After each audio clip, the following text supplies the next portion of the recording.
டாபிக்கு அணைவு சேர்மங்களுக்கு பெயரிடுதல். நம்ம அணைவு சேர்மம்னு சொல்லிக்கிட்டு இருக்கோம் இல்லையா ஸ்டூடெண்ட்ஸ், அதுக்கு எப்படி பெயரிடலாம் அப்படிங்கிறத நம்ம பார்க்கலாம். கவனிங்க, அந்த காலத்துலலாம் அணைவு சேர்மங்களை அந்த சேர்மங்களை கண்டுபிடிச்சவங்க யாரோ அவங்களுடைய பெயரால் அழைச்சிட்டு இருந்தாங்க. இப்போ எடுத்துக்காட்டாக பார்த்தீங்கன்னா KPTCl3C2H5 அப்படிங்கிற ஒரு அணைவு சேர்மம் இருக்குது. அதை சிஸ் உப்பு அப்படின்னு அழைக்கிறாங்க. இதை கவனிக்கணும் ஸ்டூடெண்ட்ஸ். 1 mark question. KPTCl3C2H4 நம்ம என்னென்னு சொல்கிறோம்? சிஸ் உப்புன்னு சொல்கிறோம். ஓகேவா? அதே மாதிரி PTNH34 PTCl4 மேக்னஸ் பச்சை உப்பு அப்படின்னும் அழைக்கிறோம். இந்த காலத்தில் பார்த்திங்கன்னா ஏராளமான அணைவு சேர்மங்கள் தயாரிக்கப்பட்டிருக்கிறாங்க. அதனுடைய பண்புகள் நமக்கு தெரியும். ஸோ இந்த நிலையில் என்ன பண்ணியிருக்காங்கன்னா, அதிகமான அணைவு சேர்மங்களை பெயர் வச்சாதான் நம்ம ஐடென்டிஃபை பண்ண முடியும். ஸோ அதனால் IUPAC அப்படிங்கிற ஒரு அமைப்பு நமக்கு தெரியும் ஸ்டூடெண்ட்ஸ். IUPAC அப்படின்னா international union of pure and applied chemistry அப்படிங்கிறது தான் IUPACோட எக்ஸ்பென்ஷன். ஸோ அந்த அமைப்பு தான், அந்த நிறுவனம் தான் IUPAC அமைப்பு. அணைவு சேர்மங்களை முறையாக பெயரிடுவதற்கு விரிவான வழிமுறைகளை கொடுத்துருக்குறாங்க. IUPAC பரிந்துரைகள் பாருங்கள். 2005 படி அணைவு சேர்மங்களை பெயரிடுவதற்கான வழிகாட்டு நெறிமுறைகள் கொடுத்துருக்காங்க. பாருங்கள் ஸ்டூடெண்ட்ஸ், அணைவு சேர்மத்தில் உள்ள அயனிகளுள் அவை எளிய அயனியா அல்லது அணைவு அயனியா என்பதை பொறுத்து அல்லாமல் நேரயனி முதலில் பெயரிடப்பட வேண்டும். ஓகேவா? ஸோ ஒரு அணைவு கிடச்சிருச்சுன்னா அதை நம்ம நேரயனி எளிய அயனியாக நம்ம பார்க்கணுங்கிற அவசியம் கிடையாது. எப்படி இருந்தாலும் சரி, ஒரு நேரயனி அணைவாக இருந்தாலும் சரி, எளியதாக இருந்தாலும் சரி, ஃபஸ்ட்டு நேரயனிக்கு தான் பெயரிடணும். ஸோ நேரயனிக்கு பெயரிட்டதுக்கு பின்னர் தான் எதிரயனிக்கு பெயரிடணும். நான் சொல்கிறது புரியுதா? ஒரு அணைவு கொடுத்துட்றாங்க, ஒரு எக்ஸாம்பிள் கொடுத்துருக்காங்க பாருங்கள். K4FeCN6 அப்படிங்கிற ஒரு அணைவு கொடுத்துட்டாங்க. இது நம்ம எப்படி பிரிக்கலாம்? K+4K + FeCN6ன்னு பிரிக்கலாம் இல்லையா? FeCN6 4- பிரிக்கலாம். ஸோ இதில் பார்த்திங்கன்னா இது எளிய நேரயனி, இது எளிய நேரயனி, இது அணைவு எதிரயனி. ஓகேவா? சரியா ஸ்டூடெண்ட்ஸ்? ஸோ எளிய நேரயனி, இது அணைவு ஸ்கொயர் ப்ராக்கெட் அணைவு எதிரயனி. ஓகேவா? எஸ். இதில் நேரயனி K+, எதிரயனி அணைவு எதிரயனி FeCN6 4-. சரிங்களா? இதில் எதை ஃபஸ்ட்டு பெயரிடணும் அப்படின்னா, அணைவு எப்படி இருந்தாலும் சரி, ஃபஸ்ட்டு நேரயனி எளியதாக இருந்தாலும் சரி, அணைவாக இருந்தாலும் சரி, நேரயனிக்கு தான் ஃபஸ்ட்டு பெயரிடணும். எதுக்கு பெயரிடணும்னா பொட்டாசியத்துக்கு தான் ஃபஸ்ட்டு பெயரிடணும். ஓகேவா? எதுக்கு ஃபஸ்ட்டு பெயரிடணும்? பொட்டாசியம். ஓகேவா? எஸ், இதை தான் அவங்க கொடுத்துருக்காங்க. பொட்டாசியம் அப்படிங்கிறதுக்கு பெயரிடணும். ஓகேவா? ஞாபகம் வச்சுக்கோங்க ஸ்டூடெண்ட்ஸ். ஒரு அணைவு கொடுத்துட்டாங்கன்னா அதை இதை ஃபஸ்ட்டு பிரிக்கணும். எளிய எதுவாக இருந்தாலும் நேரயனி எளியதாக இருந்தாலும் சரி, அணைவாக இருந்தாலும் சரி, எளியதாக இருந்தாலும் சரி, அணைவாக இருந்தாலும் சரி, நேரயனியை தான் ஃபஸ்ட்டு பெயரிடணும். அப்போ நாம் இந்த அணைவு சேர்மத்துக்கு பெயரிடும்போது பொட்டாசியம் அப்படிங்கிற நேரயனியை சொன்னதுக்கப்புறம் தான் அணைவு எதிரயனிக்கு பெயரிடணும். புரிஞ்சுதா? எஸ். நெக்ஸ்ட்டு பாருங்கள். CONH3 அணைவு, இந்த அணைவை எடுத்துக்கிறோம். ஓகேவா? எஸ். இந்த அணைவை பிரித்து பார்க்கலாம். எப்படி பிரிக்கலாம்? நம்ம ஆல்ரெடி சொல்லியிருக்கிறோமா? ஸோ குளோரினுக்கு -1 3 டைம்ஸ் இருக்குது, 3-. அப்போ காம்ப்ளெக்ஸ் அந்த ஸ்கொயர் ப்ராக்கெட்டுக்கு மேலே 3+. ஓகேவா? பாரு, நான் மேலே எழுதி காமிக்கிறேன். CONH3 6 times. ஓகேவா? NH3 6 times Cl3. இதில் பார்த்திங்க அப்படின்னா -1 -1 × 3 -3, இதுக்கு +3. ஓகேவா? பாருங்கள் ஸ்டூடெண்ட்ஸ், ஃபஸ்ட்டு நம்ம அணைவுக்கு பெயரிடணும். ஃபஸ்ட்டுக்கு சார்ஜ் போடணும். -1 × 3 -3, அணைவுக்கு மேலே +3, நடுநிலை அமோனியாங்கிறது நடுநிலை இனி. ஸோ அதனால் 0ன்னு போட்டுக்கிறோம். ஸோ அப்போ x + 0 = +3ன்னு வந்தால் இங்கே கோபால்ட்டினுடைய ஆக்சிடேஷன் நம்பர், ஆக்சிஜனேற்ற நிலை 3+. ஓகேவா? சரி, இப்போ இது எப்படி பிரியும் அப்படின்னா CONH3 6 டைம்ஸ் 3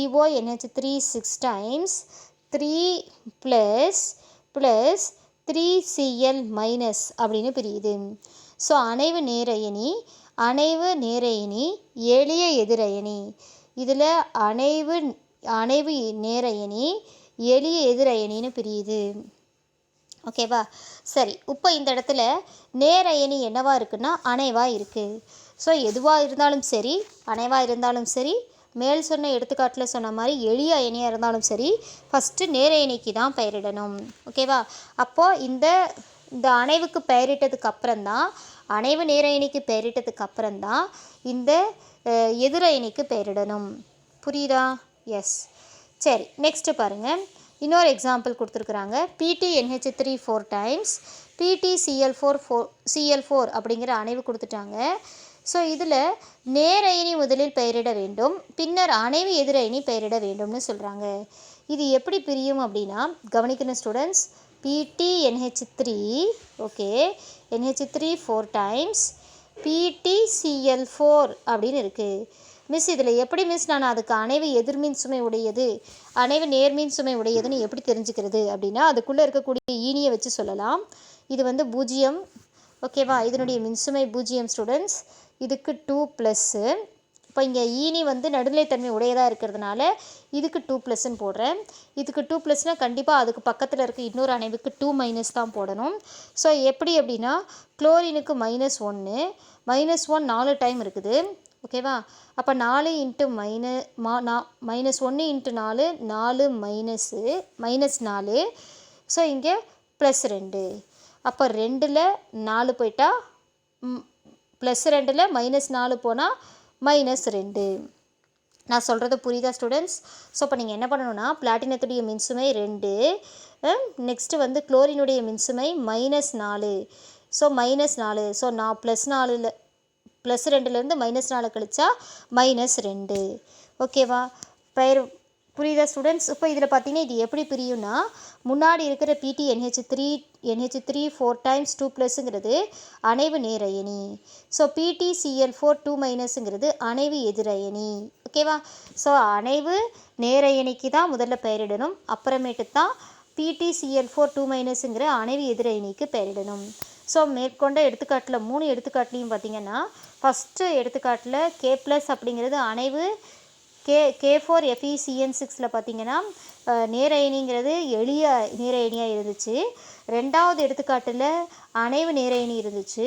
அடுத்த எடுத்துக்காட்டிலையும் அணைவு நேரயனி இருந்துச்சு. ஸோ அணைவு எப்படி இருந்தாலும் சரி, அணைவாக இருந்தாலும் சரி, எளிய அயனியாக இருந்தாலும் சரி, நேரயனிக்கு தான் முதல்ல பெயரிடணும். ஓகேவா? எஸ். சரி, நெக்ஸ்ட்டு பாருங்கள். எளிய அயனிகளை பொறுத்த வகையில் அவை வழக்கமான அயனி சேர்மங்களில் எவ்வாறு பெயரிடப்படுகின்றனவோ அவ்வாறே அயனி சேர்மங்களில் பெயரிடணும்னு சொல்கிறாங்க. ஸோ எளிய நேரயனி எளியதாக இருந்தால் நம்ம சாதாரணமாக அட்டவணையை பார்த்ததும் எப்படி நம்ம சொல்லுவோமோ அதே மாதிரி சொல்லணும். பாருங்கள், எளிய நேரயனி K+ இருந்தால் பொட்டாசியம் அப்படின்னு சொல்கிறோம் இல்லையா, அந்த மாதிரி Na+ இருந்தால் சோடியம், K+ இருந்தால் பொட்டாசியம், Cu2+ இருந்தால் காப்பர். அதுவே எதிரயனி Cl- இருந்தால் குளோரைட், NO3- இருந்தால் நைட்ரேட், SO4 2- இருந்தால் சல்ஃபேட். ஓகேவா? எஸ், அப்படி தான் பெயரிடணும். ஓகேவா? எளிய நேரயனி Na+ இருந்தால் சோடியம்னு பெயரிடணும், K+ இருந்தால் பொட்டாசியம்னு பெயரிடணும், Cu2+ இருந்தால் காப்பர்னு பெயரிடணும். ஸோ எளியதாக இருந்தால், அதுவே எளிய எதிரயனி Cl- இருந்தால் குளோரைடுன்னு பெயரிடணும். அதுவே NO3- எளிய எதிரயனியாக இருந்தால் நைட்ரேட்டுன்னு பெயரிடும். NO3னா நைட்ரேட்டுன்னு சொல்லணும், SO4 2- சல்பேட்டுன்னு சொல்லணும். ஓகேவா? எஸ். சரி, அடுத்த பாயிண்ட் பாருங்கள். அணைவு அயனியில் பெயரிடும்போது முதலில் ஈனிகளுக்கு பெயரிட வேண்டும், பின்னர் அதனை தொடர்ந்து மைய உலோக அணு அல்லது அயனிக்கு பெயரிட வேண்டும். அணைவு அயனியானது ஒன்றிற்கு மேற்பட்ட வகை ஈனிகளை பெற்றிருப்பின் பெயர் எழுதும்போது அவைகளின் ஆங்கில அகரவரிசை அடிப்படையில் பெயரிட வேண்டும். இப்போ நான் சொல்கிறது புரியுதா ஸ்டூடெண்ட்ஸ்? நல்லா கவனிக்கணும். இப்போ நான் என்ன சொல்கிறேன்னா, K4FeCN6 அப்படின்னு இருக்குதுன்னா இதை ஃபஸ்ட் நீங்கள் பிரிக்கிறீங்க. ஸோ மின்சுமையை போடலாம். இது 4+, இது 4-, -1 × 6 -6, இது 2+. ஓகேவா? இப்போ இதை பிரித்தா K4 + FeCN6 4- பிரியும். இல்லையா? ஸோ அப்போ இதில் ஃபஸ்ட்டு நான் நேர எண்ணிக்கு பெயரிட சொன்னேன், பொட்டாசியம் அப்படின்னு பெயரிட்டுக்கோங்க. நேர எண்ணை பொட்டாசியம் பெயரிட்டாச்சு. அடுத்து அணைவுக்கு பெயரிடணும். அணைவுனா ஸ்கொயர் ப்ராக்கெட். ஸ்கொயர் ப்ராக்கெட்டில் ஃபஸ்ட்டு எதுக்கு பெயரிடணும்னா ஈனிக்கு தான் பெயரிடணும். ஸோ ஈனி இந்த இடத்துல சிஎன் மைனஸுங்கிறது ஈனி, சிஎன் மைனஸுங்கிறது எதிர்மின் சுமையுடைய ஈனி, அதனால் ஓன்னு முடியணும். ஓகே, சயனோ அப்படின்னு முடியணும். ஓகேவா? சயனோ அப்படின்னு முடியணும். அதே டைம் ஈனியினுடைய எண்ணிக்கையை முன்னாடி குறிப்பிடணும். ஓகேவா? Yes. So hexacyano, potassium hexa cyano. இப்போ பொட்டாசியம் பெயரிட்டாச்சு, கவனிக்கணும். பொட்டாசியம் அப்படின்னு எழுதிட்டோம். ஸோ இது லென்த்தாக ஒரே லைனில் எழுதணும் ஸ்டூடெண்ட்ஸ். ஸோ பொட்டாசியம்னு போட்டாச்சு.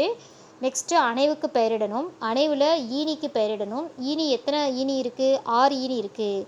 பொட்டாசியம் ஹெக்ஸா, 6னா ஹெக்ஸா. சிஎன் அப்படின்னா சயனோ, பொட்டாசியம் ஹெக்ஸா சயனோ பெயரிட்டாச்சா?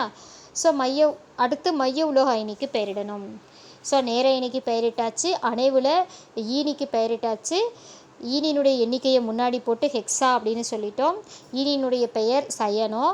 மைய உலோக அயனியை நம்ம எப்படி எழுதணும்னா ஃபெர்ரேட், Fe2+ இருந்தால் ஃபெர்ரேட். ஏன் நம்ம ஏட்டுன்னு போடுறோம்னா அணைவுக்கு மேலே மைனஸ் மின்சுமை இருந்தால் நாம் மைய உலோக அயனியினுடைய பெயர் எழுதும்போது இறுதியில் ஏட்டுன்னு முடிக்கணும். ஃபெர்ரேட், பொட்டாசியம் ஹெக்ஸா சயனோ ஃபெர்ரேட். ஓகேவா? ஸோ இரும்பினுடைய இந்த Feனுடைய ஆக்சிஜனேற்ற நிலையை ரோமன் லெட்டரில் பக்கத்தில் குறித்து காமிக்கணும். பொட்டாசியம் ஹெக்ஸா சயனோ ஃபெர்ரேட் 2 அப்படின்னு போடணும். சொல்கிறது புரியுதா ஸ்டூடெண்ட்ஸ்? ஸோ எளிய நேர இனி பொட்டாசியம் போட்டாச்சு. நெக்ஸ்ட்டு அணைவுக்கு வந்தால் ஃபஸ்ட்டு ஈனிக்கு பெயரிடணும். ஈனி 6 டைம் இருக்குது. So hexa cyano. இரும்பு பார்த்திங்கன்னா இரும்பை நம்ம இந்த இடத்துல ஃபெர்ரேட்டுன்னு சொல்லணும். அதுதான் மைய உலோக அயனி.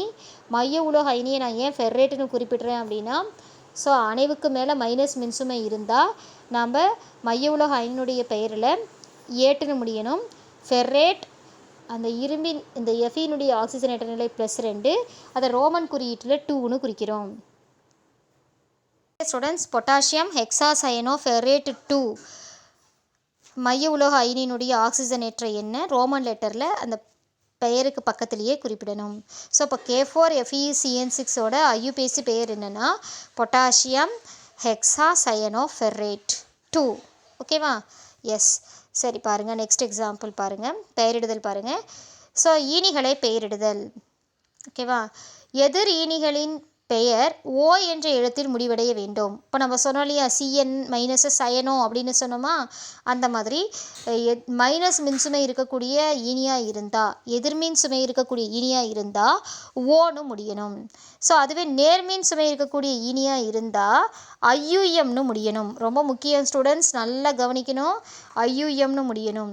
நடுநிலை சுமை இருக்கக்கூடிய ஈனிகளாக, நடுநிலைத்தன்மை அப்படின்னா நடுநிலைத்தன்மை இருக்கக்கூடிய ஈனிகளாக இருந்தால் அந்த மூலக்கூறினுடைய பெயரை அப்படியே பயன்படுத்தணும். சில விதி விலக்குகள் இருக்குது ஸ்டூடெண்ட்ஸ். நீர் இருக்கக்கூடிய இடத்துல நாம் அக்குவா, AQUA அக்குவா அப்படிங்கிறத பெயரிடணும். அக்குவா அப்படின்னு சொல்லணும் நீரை. அதுவே CO பாருங்கள், கார்பனும் ஆக்சிஜனும் ஒரே மாதிரி இருக்குது, பெருசாக இருக்குது இல்லையா? கார்பனுக்கு ஈக்குவலாக ஓ இருந்துச்சு அப்படின்னா அது கார்பனைல். சின்னதாக இருந்தால் கோபால்ட். ஓ சின்னதாக இருந்தால் கோபால்ட், ஓ கார்பனுக்கு ஈக்குவலாக இருந்தால் கார்பனைல். ஸோ NH3 அப்படின்னா அமீன். NOனா நைட்ரோசில். சாரி ஸ்டூடெண்ட்ஸ், NOனா நைட்ரோசில். ஸோ இது சில விதிவிலக்குகள் இருக்குது. ஓகே, ஞாபகம் வச்சுக்கோங்க. H2Oனா அக்குவா, COனா கார்பனைல், NH3னா அமீன், NOனா நைட்ரோசில். இதை பெயரை நல்லா மெமரி பண்ணிக்கணும். எதிர்மின் இனியாக இருந்தால் ஓன்னு முடியணும் பெயர். நேர்மின் சுமை இருக்கக்கூடிய இனியாக இருந்தால் ஐயுஎம்னு முடியணும். ஓகேவா? அதுவே H2Oன்னு இருந்தால் அக்குவா, COன்னு இருந்தால் கார்பனைல், NH3ன்னு இருந்தால் அமீன், NOன்னு இருந்தால் நைட்ரோசில் ஸ்டூடெண்ட்ஸ். இப்போ கவனிங்க. இப்போது ஒரு எக்ஸாம்பிள், சப்போஸ் பாருங்கள், ஒரு எக்ஸாம்பிள் கொடுக்கலாம். NH3 கவனிங்க ஸ்டூடெண்ட்ஸ், NH3 6 டைம்ஸ். ஓகேவா? 6 டைம்ஸ் உள்ள ஒரு Cl, வெளியில் Cl2 இப்படி இருந்தால் இதுக்கு எப்படி பெயரிடலாம் அப்படிங்கிறத பார்க்கலாம். கவனிங்க. இப்போ நம்ம இதுக்கு எப்படி பெயரிடலாம் அப்படின்னா, ஃபஸ்ட்டு கவனிங்க ஸ்டூடெண்ட்ஸ், CONH3 6 times Cl, வெளியில் Cl2. ஃபஸ்ட்டு மின்சுமையை போடலாம். குளோரின் வந்து 2 டைம்ஸ் இருக்குது. 2 டைம்ஸ் இருந்தால் -1 × 2 -2ன்னு வரும்.